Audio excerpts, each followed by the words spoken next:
Good morning, everyone. It is a very distinct honor and pleasure for me to be here for many, many reasons. This is actually the second time I've been in Dubai, and first time was more about sightseeing. This time was more about the people. And really understanding what it is to live here in Dubai, to live in the UAE. And for me, it's been such an honor to come to this very deeper, meaningful level.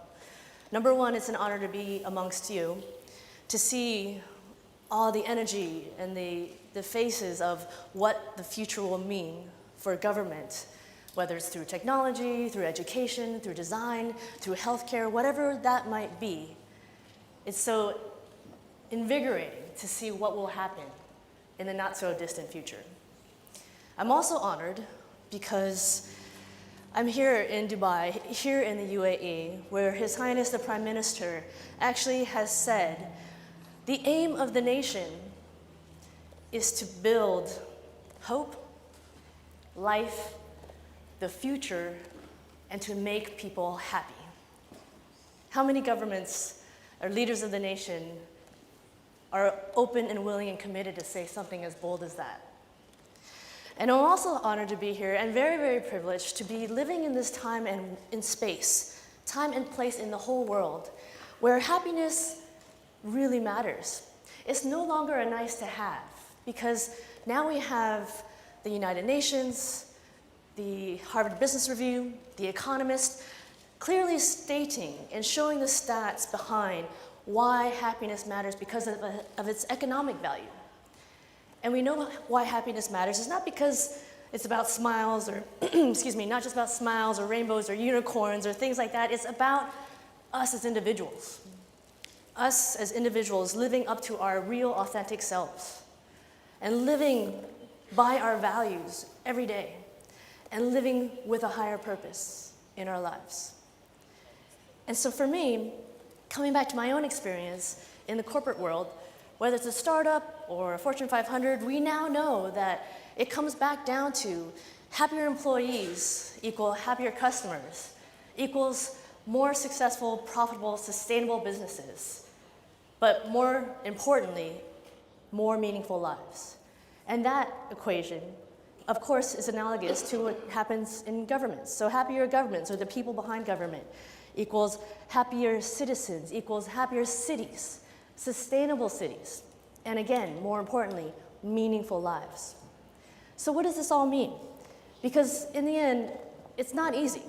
It's not easy being committed to happiness, but it's happening now. And we're at the time and place where we're making that change. And as I see the people in the room, I realize as I go across the world talking about this, there's change happening every day. I'd like to take a poll first. How many people in the room actually know this company called Zappos.com? Raise of hands. Zappos.com? Okay, thank you. Is everyone hearing me okay? No? Can we turn it up a little? No? I'll do it the manual way. How about this? It's better? Okay. And I will try to speak louder. Thank you. So Zappos.com, how many people have heard about Zappos.com? Okay, awesome. And then how many people have heard about delivering happiness? It first was a book. It's actually published here as well. Okay, great, thank you. And then how many people in the room feel that you personally know how to predict your own personal, long-term, sustainable happiness in your own life? Raise of hands. Okay, great, thank you. It's so interesting because for me, I ask that question all over the world. And these days, no matter what country I'm in, I ask that same question, and it never fails. Only 1 to 5% of the room raises their hand. Actually, I was in Beijing about 8 months ago, and I can officially say only 0 to 5% of the room raises their hand. And I can only say that because I'm Chinese. But it's astounding to me, because you think about it, why is that the case? As a global society, here we are living pretty lucky. Advanced in technology, socioeconomically, all these things that have been sacrificed for us in the past, we now benefit from, yet we as a global society are still fundamentally unhappy. Why does this have to be the case? It's not a new concept at all. There's a guy by the name of Aristotle back in 200 AD. He actually said that happiness is the purpose of our existence, but more importantly, happiness is dependent on ourselves. So what does that all mean? How can we reflect on this state of what we can use happiness for? Not just the state of saying it's cool to be happy, but actually making it so that we all have citizens of the world more productive, more engaged, more themselves, and actually creating a greater global society. So of course, I wanted to bring up some real-world examples. If you look on the top right over there, we've got Renee. She just received her financial statement from Merrill Lynch. She had thought that if she had saved for her retirement fund, she'd be a happy girl, but unfortunately this is not the case. We've got Stella on the bottom right hand. She's just unhappy because her mom won't upgrade her phone. But seriously though, I want to bring it to this question, to everyone in the room. What is your own personal goal in your life? And if you ask this question, what's interesting is that no matter who you ask and how you answer it, I want to have a healthy family, I want to buy a home, I want to have a successful career. If you ask yourself why enough times, it goes back to the same reason. I just want to be happy. Or I just want to make sure the people in my life that I love and care about are happy as well. But what's ironic is that when we talk about happiness, and I want to caveat, when we talk about happiness, I talk about the science of happiness. What Dan Gilbert talks about in positive psychology. So this is real raw data and research being done on focusing on what's right with us and how we can increase that happiness, not focusing so much on what's wrong with us. So we always hear, going back to the science, that we as humans are physiologically hardwired to seek happiness, yet we are really bad at predicting it. Hence the 0 to 5% of people raising their hands. And we hear it from what Dan Gilbert's research said. They looked at lottery winners and they said, oh yeah, of course they'll be happy now, but now we know the truth. Lottery winners, their happiness levels stay the same or actually peters down over time. And we also know that the inverse is true. The people that have lost their sight or use of their limbs, their happiness levels stay the same or actually increase over time. And we hear it all around us, whether it's in our heads, in our communities. Oh yeah, when I get this, I'll be happy. When I achieve this or get this raise, whatever, I'll be happy. But then you never actually get there. Why is it an unending cycle? So if you think about it, and I started reflecting on my own life because I find it so ironic that I talk about happiness everywhere I go. That I'm so passionate about this subject matter because I was not that happy-go-lucky person at all when I was growing up in school. I was the one in the back of the room listening to the Walkman, to songs by The Cure, Depeche Mode, I don't know if you know them. I was reading all these books, existential books like The Stranger by Albert Camus, reading it in French, so you can't get much more gloomier than that, right? And I was thinking to myself, what is this all for? Why even bother to do this to begin with? So I started reflecting and I went back to my own childhood. And so for me, I'm Asian American. My parents were born in Hong Kong. And so for whatever reason in that household, I grew up thinking there was 3 essential things to be successful in life. Number 1 was get into a good school. Number 2 was become a doctor or a lawyer. And number 3 was learn a variety of musical instruments. And so for me, I thought it was successful. I was going to school at UC Berkeley in California. I was studying pre-med, and I had several years of piano under my belt. But when I started studying it, I realized, this is not me. So I started wandering, and I stumbled upon something called Asian American Studies. It's an actual major at UC Berkeley. And I was just so impassioned by this topic because all of a sudden I learned all these things about not only myself, but about my ancestors and what they did to help build what the US is today. So I got so excited, I decided to major in it, and I picked up the phone to call my parents, and you can probably predict the next scene, right? They completely freaked out. They said, "Are you serious? Why don't you just come home more often and we'll tell you what your Asian American life is about?" We are working all these jobs for you and your brothers to give you opportunities we never had or could imagine. Your great-great-great-grandparents sailed the Pacific Ocean in a tiny little boat and almost died so that now you can tell us you're going to study yourself. And I said, wow, they're really good at this guilt thing. But I stood my ground and I said, you know what, I'm going to do it. It's the first time I felt so passionate about something. And so I majored in it, and I remember that moment distinctly. I graduated, I was alone in my apartment, it was deathly quiet, and I realized what my parents meant. I couldn't find a job. So it was my turn to freak out, and I just started cold calling every single company I knew, and luckily for me, it was really about timing. I was in Silicon Valley. The .com was born. The internet was born. I became an internet consultant at KPMG just like that. And you guys know the story, right? The money, title, status just fell into my lap, literally overnight. And you know the end of that story. The .com busted, and the money, title, status was gone, just like that. I got laid off. And I felt like a total loser. And it wasn't because so much that I lost the money, title, status. I felt like a loser. It was because I thought that was everything, when it meant little or nothing at all. So that's when I realized what I was doing. I was running away from a question that I didn't never want to answer, which was, what would I do if I did not have the fear of failure? So that's when, if you're familiar with the story of Zappos, that's when I decided to do something so completely different. I decided to climb a mountain, Mount Kilimanjaro in Tanzania. And so I called up my friend Tony, he's the CEO of Zappos, and so basically I said, hey, do you want to join me? He said, yeah, sure, let's do this. So you can imagine us, here we are in our 20s, climbing this mountain. I just got laid off from my job. Tony just sold his first company to Microsoft for about $280 million. Clearly, we were at the opposite ends of the financial spectrum, right? But what was interesting, and we didn't realize till we started working on this book together, was that we were asking the same exact question, which was, what would we do for the rest of our lives if money didn't matter? So we summited, it was just straight like out of a movie. Beautiful sunrise. We both were feeling, wow, this is incredible. Maybe anything can be possible. So at that point, we go back to our normal lives, and Tony goes back to Zappos. He actually invests his own money into Zappos, and the rest is history. I'll share it with you later.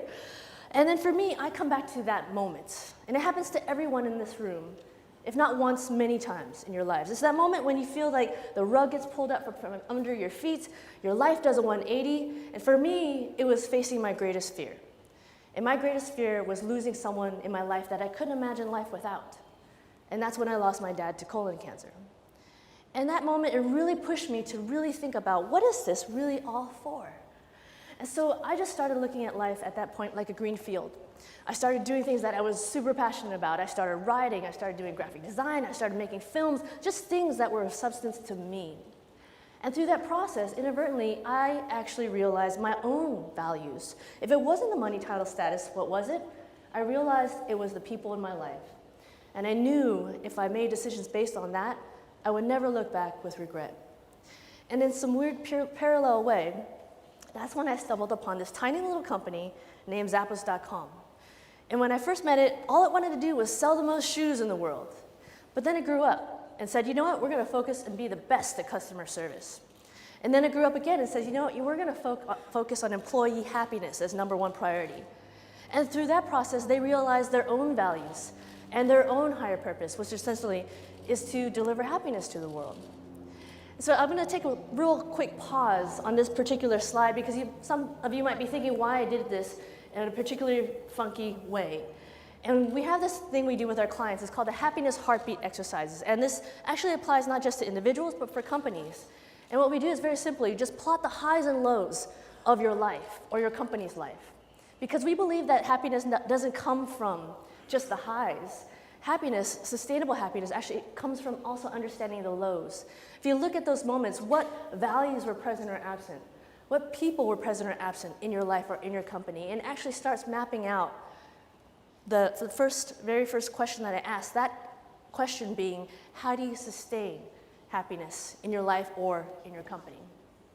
So at this point in the presentation, oftentimes companies say, yeah, happiness is a business model. That sounds all great for you, but you don't know where I work or live. Tell me about something else that would make more sense. So of course, for me, I go back to my case study. This is Zappos. Zappos.com is headquartered in Las Vegas. This is actually a picture of Zappos in Nevada. And believe it or not, there's not a rainbow over it every day. But when I think of Zappos, I think of this quote by Maya Angelou.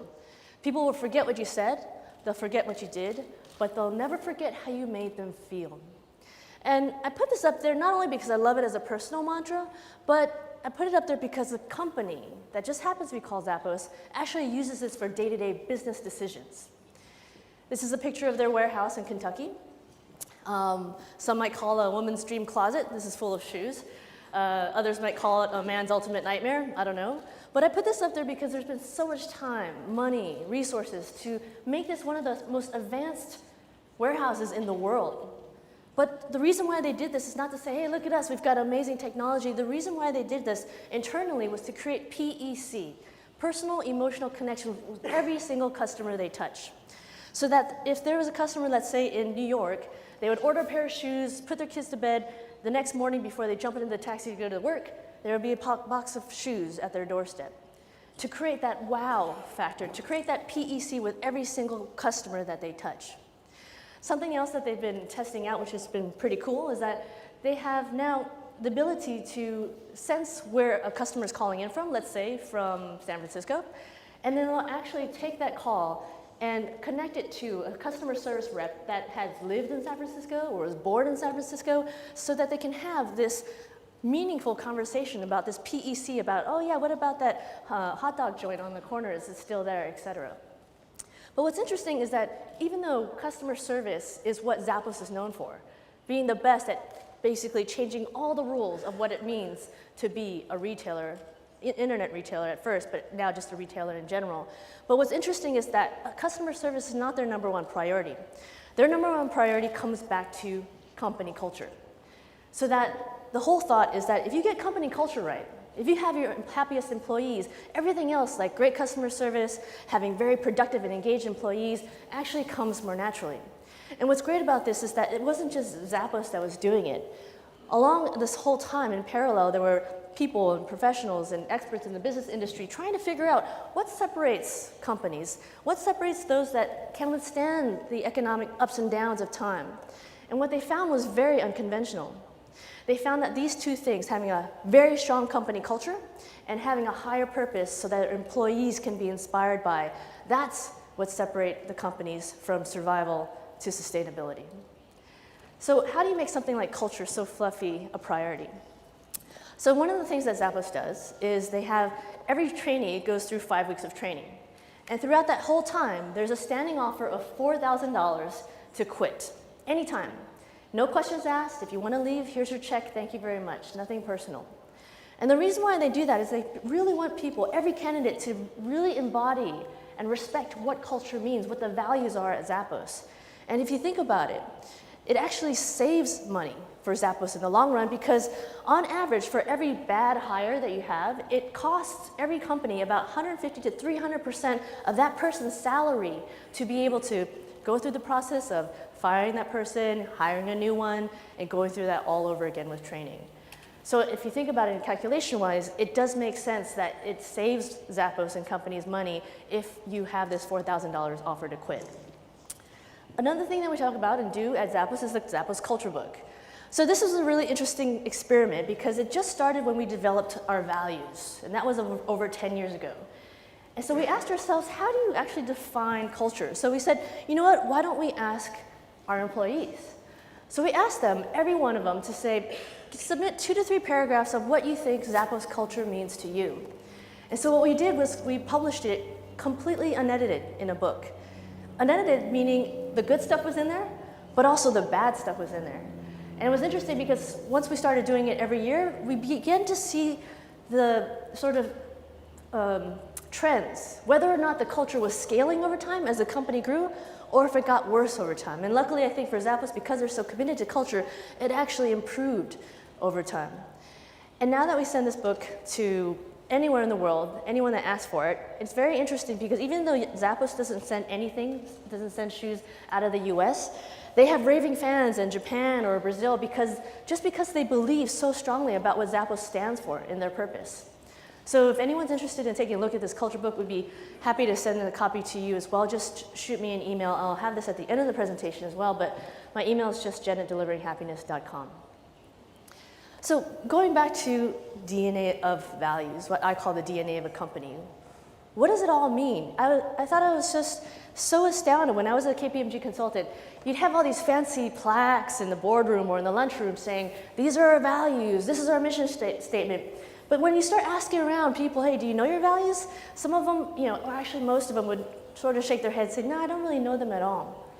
But at Zappos, in delivering happiness, every single employee knows their values by heart. This is 10 of their values, of Zappos' values. I won't name every single one of them, but I'll just name a couple. Number 10 is be humble. And the way they test for that is that they have a Zappos shuttle driver that picks up the candidate, brings them to Zappos, does the whole interview process, drops them off to wherever they want to go. After that, the recruiter actually comes out and talks to the shuttle driver and the person at the front desk just to ask, were you treated with respect? And if the answer was no, it doesn't matter how well that person interviewed, they're not going to be a culture fit and it's a no hire. Number 3 is another one I like, is create fun and a little weirdness. And this is actually an interview question that they have. On a scale of 1 to 10, how weird are you? And I like asking that question in live audiences because those people that are smiling ear to ear, you're probably at the 8, 9, 10 end of that scale. 20? Okay, 20. That's where I am as well. But the point of that is not to get a number. The point is, what's the reaction? Are you going to feel okay being your weird, authentic self at work? And more importantly, are you going to be okay that other people are going to be their true selves at work as well? So I just talk about Zappos as just one single company, as one example that happened to focus on company culture and customer service to become the $2 billion company it is today in gross merchandise sales. And as some of you know, they were acquired by Amazon.com a few years ago now for about $1.2 billion at the time of closing. But what's great is that it's not just Zappos. This is a chart by the Fortune 100 Best Workplaces in the US that shows in the last 10 years, for those companies that actually focused on well-being and company culture, they outperformed the S&P 500, the more traditional way of looking, how do you run a company? So this is in the last 10 years, and we all know how economically stifling and difficult and tumultuous it's been. But for those that double down and bet on people, they actually outperform financially. Yet, this is still the case. We are having this still all around the world. Why? What is it that can we do to change that? There's a poll by Gallup in 2012 that showed that in the entire world, 87% of the workforce feel disengaged or unhappy with their work. And just in the US alone, that's $500 billion loss in productivity. So, what are the lessons learned of why and how we can make happiness a model, not just in businesses, but in everyday life and communities and cities as well? So these are some of the lessons learned that we learned at Zappos. Number 1 was commitment. How committed are you to this idea of a values-driven organization or community? Because we know what culture isn't anymore. After the Silicon Valley, all the dot-com bust, we know that culture isn't having free drinks in the refrigerator and having a ping pong table in the rec room. It's something so much more dynamic and complex than that. So when times get tough, how committed are we in the idea that it's the values that matter first, it's the people that matter first in order to change that around? The second thing is defining core values, or if you already have them, revisiting core values. Because as I said earlier, there's so many companies and communities out there that say they have their values, but how are you actually living by them? One very simple question that we ask our clients is that, what are your own personal core values? And then compare that to your company's or your community's core values. Do they align? And if they don't, it's a very fundamental question, are you in the right place? One of the things that we talk about is to do it really early and do it very committedly, because it is so hard. It took Zappos at Delivering Happiness a full year to get to the core values that we have today. And this is examples of our core values. So number 9, I'll just name one of them. Number 9 is be creative. So be like MacGyver and Bruce Lee. So MacGyver is like be resourceful, do more with less, be creative. And Bruce Lee is be fluid like water. And I named this particular value because I'm pretty sure no other company in the world has this value. And I'm pretty sure no employee ever in Delivering Happiness will ever forget this value. And the point being is that whatever values you have as a company or a community, make sure that they're real and they're genuine to you. You can have words like integrity and trust, and these are really big, important words, but how do they mean, and what does it mean to you in an everyday life? And how can you make it customized to that? Number 3 is commitment to transparency. And this is very simple, it's just being real, being true. And this can happen at the company level, community level, and the employee level. So to take examples of the employee level, what we encourage is for people to be true to themselves. And we talk about not just work-life balance, because that never really works. We talk about work-life integration. We spend over half of our waking hours, most of us, at work. Why do they need to be separate? So we think about it in a way of, if you can encourage workplaces and communities so that they can have people bring their passions to work. So what we see all the time is that our clients, they have people saying, oh yeah, I'm so passionate. Let's say there's someone in, let's say, customer service or the legal department that's really passionate about surfing or gardening or cooking, whatever that might be. And if you encourage environments for people to bring their passions, then you'll have these water cooler conversations where you'll see someone saying, oh yeah, you're going camping this weekend? I'd love to bring my family, I'd love to go with you. And so what happens is they have this meaningful experience outside of the workplace. What's more interesting is that they bring that meaningful experience back come Monday, and they're much more engaged with their work, they're much more engaged with each other, and they're much more productive and therefore more successful for the company in the end. So it pays off to be able to encourage this idea of being true to yourself with work-life integration. The fourth thing we learned is this idea of vision, purpose. Simon Sinek has a great TED Talk and now a book, Start With Your Why. And it's just as simple as that. Why are you doing what we do on a day-to-day basis? So for employees, what we say is, what are you inspired by? What is your vision that's beyond profits or just making money? There's this great little story about these three bricklayers. So they're all doing the same thing, they're just laying bricks, and yet they're all at different happiness levels. And if you ask the unhappiest guy, hey, what are you doing? He says, oh, I'm laying bricks. And then you ask the moderately happy guy, and he says, oh, I'm building a house. But you ask the happiest guy, and he said, yes, I'm building a cathedral. And so, in essence, they're all doing the same exact activity, but because they have a different vision in their head, they have a different purpose, they view that activity so differently because it's aligned or not aligned with what their own purpose is in their own life. So that's on the employee levels. And the entrepreneur level, we've always had so many questions. How do we make another successful Zappos story? And what we say is that, what if you were to do something for 10 years and never make a dime, but be okay with it? Because you are so passionate and so aligned with that purpose. Because as we all know, as entrepreneurs, when we're at the bottom of the well, looking up, wondering how we're going to get out of that spot or predicament, it's going to be back to that why, that purpose as to why we did it in the first place that will help us get out of that well. So number 5 is build meaningful relationships. And this one's a huge one in terms of sustainable happiness. Think about the concept of PEC that I introduced earlier. What if you do that with not just customers? What if you build those PECs with every single person you touch in your ecosystem? Be it your colleagues, your coworkers, your partners, your vendors, everyone in your community. How would life be different if you were to try and wow every single person you touch in that? I'll think about this idea of how we live in this society is that we no longer have to live in a zero-sum game. We can all come to the table with what we bring to the value, that value of our value individually, and we can all walk away from that table with everyone benefiting that much more from what we brought to it. I'll just pull one of the quotes from the book real quick that demonstrates this. Does anyone know who said this? If the person you're talking to isn't listening, be patient. Maybe he has a small piece of fluff in his ear. Anyone? Probably one of the more profound thinkers of our time. No? That was Winnie the Pooh. All right, number 6, and this is the last one, but such an important one in what we learned in committing to what a happy, values-driven organization is building the right team. And everyone knows it sounds so simple, but how challenging it could be. And so what we learned the hard way is that what we should have done is hire slow and fire quick. And I know that sounds sort of harsh for a people-driven organization, but we all know actually, that it just takes that one person to change the whole dynamic of the team, the department, the company, or community, just that one person that could change everyone else's experience, whether it's from an emotional level or the experience of what they do at a day-to-day job. Another thing we say is hire fire based on values. And so, as an example of this, even if you have someone that's doing a rock star, amazing job at, let's say, selling or whatever they're doing in their performance, if they're not living up to their values, that's actually reason for firing. So that in the end of the day, if you're not contributing to the values, if you're not living by those values, that you're not in the right place, even though you might be performing amazingly well.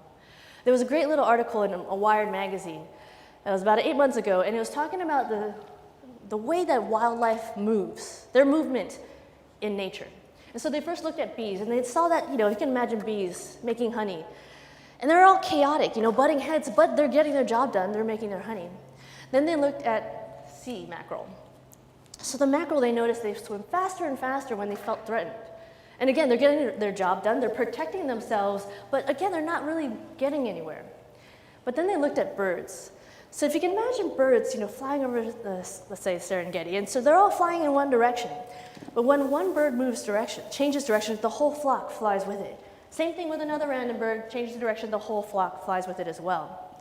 So what's interesting is there in that example is that every single bird is acting as its own animal, but together, collectively, they're acting as if they're one single organism.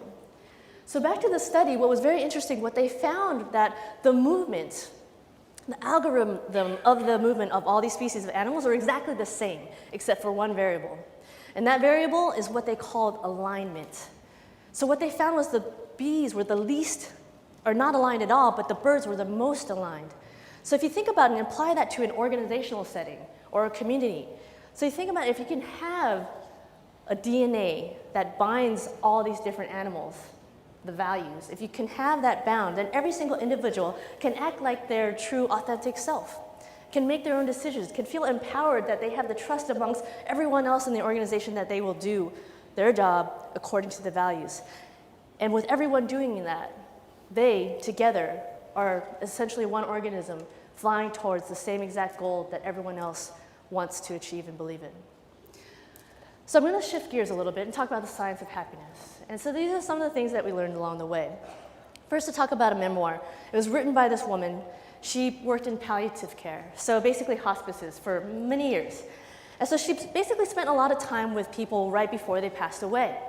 And what she noticed that there was a consistency of what they said before they did, their I wishes in life. One of their I wishes was, I wish I let myself be happier. Another I wish was, I wish I would spend more time with my friends and family more. But the number one I wish that she noticed was that I wish that I lived true to myself and not what others expected of me. And I thought that was so interesting because no longer do we have to be at that time and period and look back and say, I wish. We can actually look back and say, wow, I'm so glad I did. Because the studies go back to show it's not the things that we did in life that we tend to regret. It's actually the things that we didn't do in life, that we didn't try, that we look back with regret. So I don't know about you, like for me, when it comes to that day, there was actually a really great article by Ariana Huffington, who's the editor of HuffPost. And she basically said, this is the title, says it all. It's, are you working for your resume or are you working for your eulogy? And I know that kind of sounds morbid, but really, what do we do on a daily basis? Are we trying to get up that ladder or are we trying to do something of more meaning in our lives? And so for me, I don't know about you, I'll take it my own example. When it comes that day for me, my best friend comes to the podium, I would hope she has something to say other than, oh yeah, that Jen, oh yeah, she made some pretty cool PowerPoint slides. And yeah, that Jen, she was probably the quickest email responder I ever knew. Hopefully by that time, she'll have better things to say. So that brings us to the science of it. What can we do in our workplaces and everyday life to increase our happiness level? So number one is sense of control. How can we feel that we are individually empowered to make our decisions and actually being able to execute upon them? As an example, one of the things we talk about is expectation management, because we want to talk about rational optimism, not irrational optimism. So we're not saying, hey, be happy-go-lucky and everything will be fine, you'll be a successful person. We're saying, be happy, be positive, but be rooted by reality. So as an example, someone that doesn't have rational optimism is, let's say, like a taxi cab driver or a pilot of a plane. If he says, oh yeah, I don't wear my seatbelt every day because I'm a lucky guy. That is not an example of rational optimism. It has to be rooted in something real. So that's a sense of control. How can we choose to look at our lives from a positive or negative outlook? So we go down to the sense of progress. And this essentially is about learning, developing, growing. Are we doing this on a day-to-day basis? So an example what Zappos did in the workplace is that instead of a career going from basically an entry level to a buyer position, it usually takes 18 months. So what they did was they divvied it up in thirds. So that every 6 months they say, hey, congratulations, this is what you accomplished, this is what you have left to do. And just in that act alone, They did nothing in pay raises. Just in that act alone, the happiness levels of that department actually increased because they felt that they were getting somewhere, because they felt that they had this sense of progress. This particular principle also reminds me of a movie. I don't know if you're familiar with it. It's back in the 80s. Eddie Murphy was in it, Coming to America? Okay.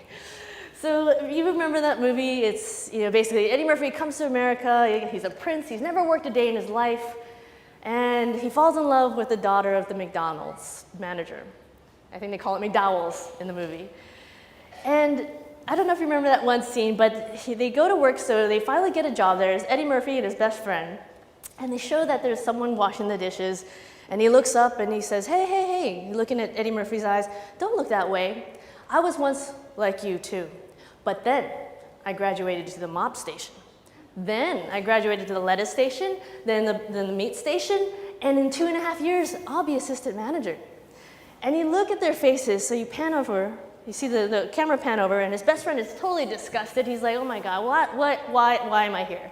And then you look over at Eddie Murphy, and he totally is bright. His face is lit up. He's so full of pride because he finally knows where he's going. He finally has a goal in his mind, and he has the steps, the progress of how to get there.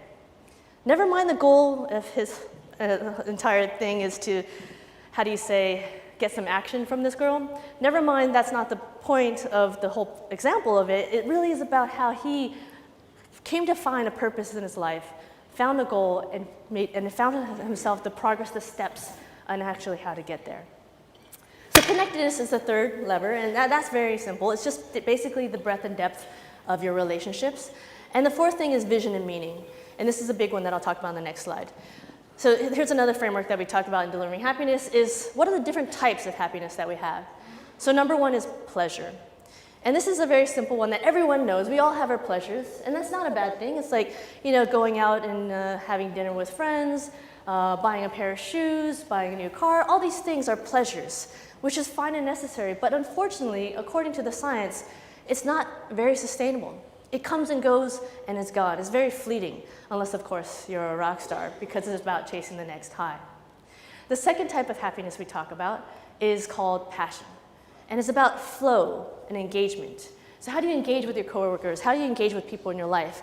And this concept of flow is actually a psychological term that describes an activity that you do, could be anything, where it feels like minutes have gone by, but actually hours have gone by, because you're so engrossed in whatever that is. So everyone has their own passions, be it painting, be it photography, gardening, whatever that might be. That's your state of flow. So if you increase those activities in your life, you actually increase your happiness levels as well. We see examples of this in athletes. They call it the zone. There was an example of this high school basketball player, and he broke the number of maximum points scored in one single game. And I think it was something crazy, like 130-something points. And when the media was all hovering over him and saying, hey, what were you thinking this whole time? He just looked squarely at the camera and he said, absolutely nothing. It's because he didn't have to think about anything. He was so in a state of flow. And from a technical term, flow is when you have your level of skill matching up to your level of challenge. And where those two things meet, that is your zone and that's your flow. And so what's interesting about this concept is you can apply it in the workplace too. You can create and massage your job responsibilities, your job everydays, your schedule, so that you introduce states of flow, whatever that might be for you. So it could be brainstorming, being more creative, it could be doodling, it could be whatever it is that creates flow, bring it into the workplace so that you can actually feel that state and feel happier over time and be more engaged. So it's a concept that was developed by a Russian gentleman. His name is Mikhail Csikszentmihalyi. And rumor has it he developed this concept because he had to say his name 10 times really fast. But anyway, the last, and this is the big type of happiness that we talk about, it's about purpose, meaning. What is your higher purpose? What are you doing that's bigger than yourself? And going back to the research, this is what is telling us that will sustain that happiness over time. This is essentially that answer to that very first question I posed. So if you think about it, it could be anything that you do that's beyond just for yourself. And this is what I challenge people. When I ask, hey, what's your purpose? And they say to me, oh, I want to be a great dad or mom. I want to be a great brother, sister, husband, wife. And I say, that is awesome. How much more noble can that be? But if I was to challenge you with this, what if you were truly being your authentic self? and living out your states of flow, your passions in life, and truly living out your purpose in that way, what else would you add to your definition of your purpose more than what you already know? And only you know how to add it, and you know what to add, because only you know when you're being true to that authentic self within you. So this is what we learned along the way. All the stuff about the science of happiness became an aha moment, because it's not just about individual happiness. The same principles apply to a business as well. Because we know for people, we all need our pleasures. We all know for businesses, we all need our profits, unless, if there were no profits, there would be no business to talk about. But what we now know is that unless you layer on the passion and the higher purpose, the odds of you sustaining that happiness as an individual or as a company is sustainable success, the odds of those things are actually that much more against you. So if this is what the research is telling us, by having a vision, a purpose, meaning, values in your life, that can actually not only make you more productive and engaged, you're actually more successful with this whole idea that happiness can actually bring you success. It's not the other way around, that success will bring you happiness. So what that might mean for you, for your own values, for your own company's values and higher purpose, and your own communities as well. So I'll shift my last gear here, and I'll talk about the book a little bit, my experience with Tony, the CEO of Zappos, and how delivering happiness came to be. This is actually a picture that we took right when we started writing the book. We were really anxious and freaking out because we only had 5 weeks to write the whole book. And so we started doing all these things to try and motivate each other. We had no idea what to do. We started with a lot of caffeine. So we drank a lot of caffeine. And then we shifted over, and then we actually drank a lot of vodka. So we drank a lot of vodka. And then we actually put caffeine beans in vodka, which worked really well the first night, but the next morning was a terrible idea, would not recommend it. But we finally finished the book, and a few weeks later, we submitted to the publisher. And then a few months later, it came up in the bookshelves. And it was a very surreal moment. When we heard about the New York Times bestseller list and Wall Street Journal, it still felt very unreal. And to this date, we actually have been able to publish it in 20 different languages. And all of this didn't seem that, of substance to me until something happened, which was when people started reading it and writing to us and telling us their experiences, sharing their stories. And it wasn't just businesses saying, hey, I want to apply this as well. I want to make happiness a business model in my company. It was everyday people.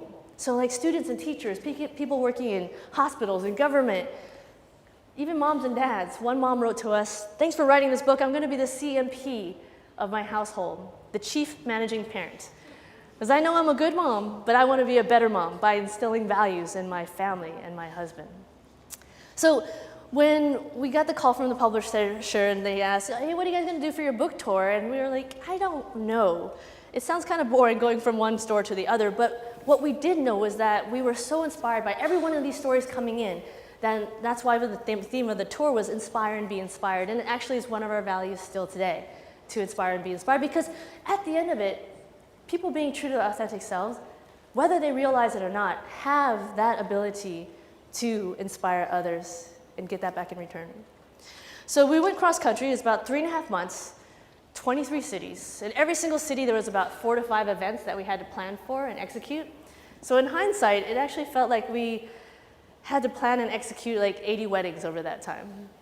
So if you've been married 80 times, you know exactly what that feels like. It was exhausting, but it was such an amazing time because we were on the road talking to people. We actually bought this bus from the Dave Matthews Band. Does anyone know the Dave Matthews Band? Not too popular here? All right, so we got it from them, and then we went on the road, and this is one of our stops. It's at University of Iowa. And we did a Q&A there, and there's one student that raised her hand, and she said, Tony, Jen, can you tell me your story? How did you get to where you are today? And so I told her the story that I told you earlier. I went to UC Berkeley, I dropped out of pre-med, I freaked out my parents. That was the end of that. A week later, I get an email from this same student, and she said, thanks for telling that story. I just dropped my major of pre-med. And I said, whoa, was that supposed to happen? And I was a little freaking out because I thought her parents might chase us down and ask how we brainwashed her child in such short fashion. But that didn't happen. But I tell that story because I realized what we were doing out there. It was not about our story. It was about hearing from others and realizing that people were actually changing, making decisions, small or big, differently because they posed the question, what would I do differently if I did put priority on happiness? If I did believe that it's not success that brings happiness, but actually happiness that will bring me real success. So then this is in Chicago. We met this woman in the middle, Melissa, and we were at this music festival, and she was just dancing her heart out. And so she basically, we just thought she was one of the happiest people in the world. A few hours later, she comes onto the bus, and she was clearly emotional. She had been crying. We said, hey, what's going on? And she said, you guys don't know how timely it is you're here in Chicago because I just lost my sister/best friend. She committed suicide. And again, it's one of those moments of how inspired that she chose to celebrate her sister's life instead of, be sad at home. So I didn't know if I'd ever see her again. A few weeks later, I'm in Southern California in Los Angeles. I get a tap on my shoulder. Lo and behold, who might that be, of course? It's Melissa. And you know what that means, right? We'll be Facebook friends forever. All right, this is Boston Children's Hospital, and we stopped by because the community and the committee there said, we just formed a culture club, but we don't understand why is it our purpose is so clear in our heads. We want to keep kids healthy, yet why are employees so unhappy? So we started talking to them then, well, let's think about this for a second. Let's put aside the doctors and the nurses for one moment. Let's think about who's the most important people in your organization. The frontliners, the people that are basically meeting your customers, your patients first.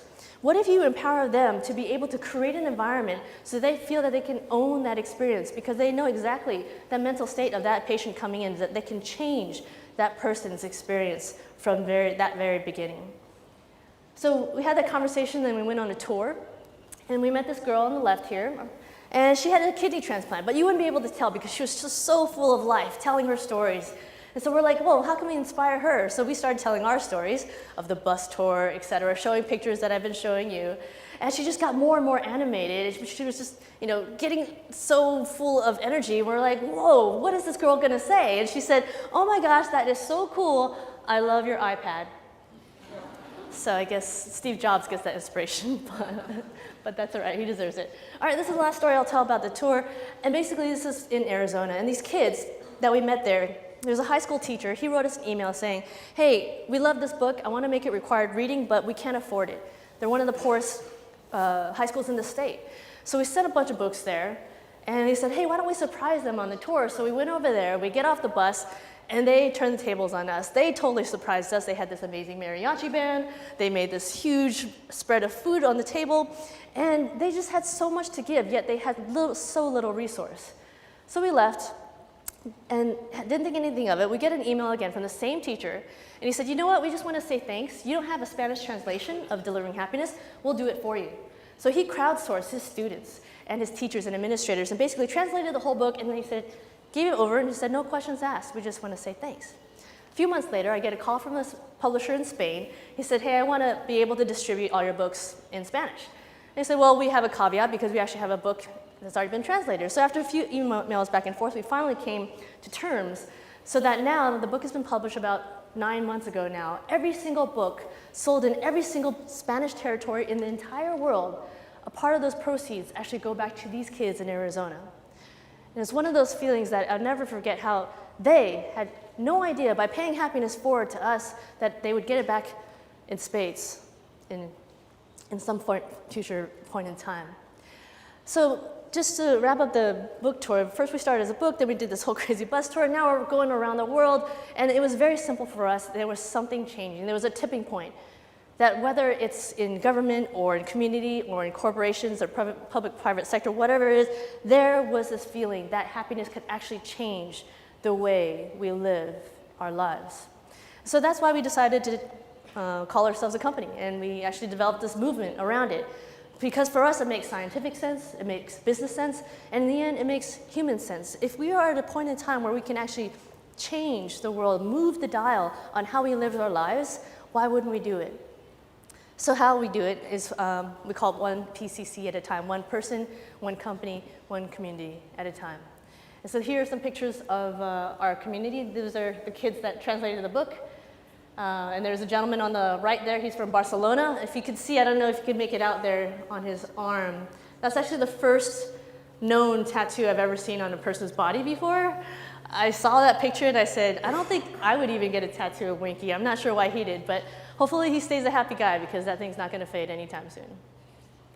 And going to the community, what we're doing in, if you heard of Downtown Project, Las Vegas, downtown Las Vegas, this is a very interesting project. If you haven't checked it out, I highly recommend you do so. So basically, we're taking these concepts of values and purpose and applying it to a city so that we're looking at a city as if it's a startup. So we're doing community events there. We're also going around companies around the world to help essentially create sustainable culture change using happiness as the model.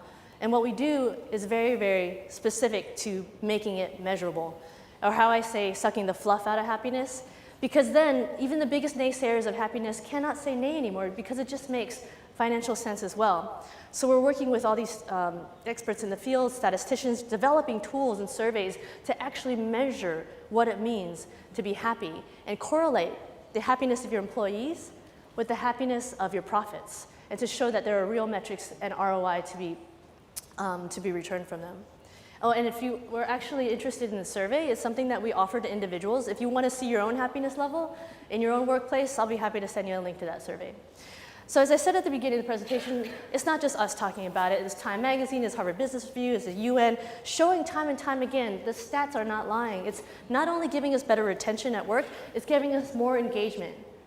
So that increases in sales and productivity and profitability, because employees are engaged with each other. They want to show up because they want to see their friends at work. They want to show up because they actually want to do their work. And they want to show up, most importantly, because they're aligned with that purpose of whatever your company or community is doing, they're aligned with it in their own personal way. So coming back to the equation, happier employees equals happier customers equals successful, sustainable companies and the creation of more meaningful lives, all at the same time. And again, going back to the stats, it shows 51% less in turnover, 22% higher in profitability, and an average of 7.5 years longer and happier and healthier life. So for us, we've been in a lucky position in the state of the world. We've been working with a lot of different companies, and in fact, half of our companies are outside of the US, which was a very interesting fact for me. And one of the companies that we just heard from, who was one of the top 20 fastest growing e-commerce companies in the US, just let us know that because of our efforts there, because of our culture efforts, they were able to increase their monthly sales by 39% and decrease their unplanned absences by 92%. And that was just over a few months of work with them. So this is our framework. Basically, we know that profits need to exist, but on top of that, we build a culture of strong values and behaviors that people will live by, using the science of happiness, of connectedness, of progress and control, and ultimately having that science and having that sense of purpose, capping it all on top. And how this goes about it, when we talk it from a people level, it goes from me to the we to the community. Me as the individual, it all starts with us. We have that choice whether or not we're gonna make this a positive space or a negative one. Then that cascades to the we, be it our team, be it our department, be it our community. And that's the last cascade, because that will, in effect, change the way that we interact from a larger, greater scale.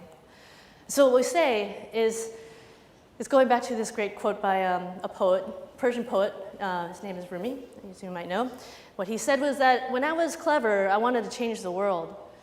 But when I got wiser, I knew I needed to change myself first.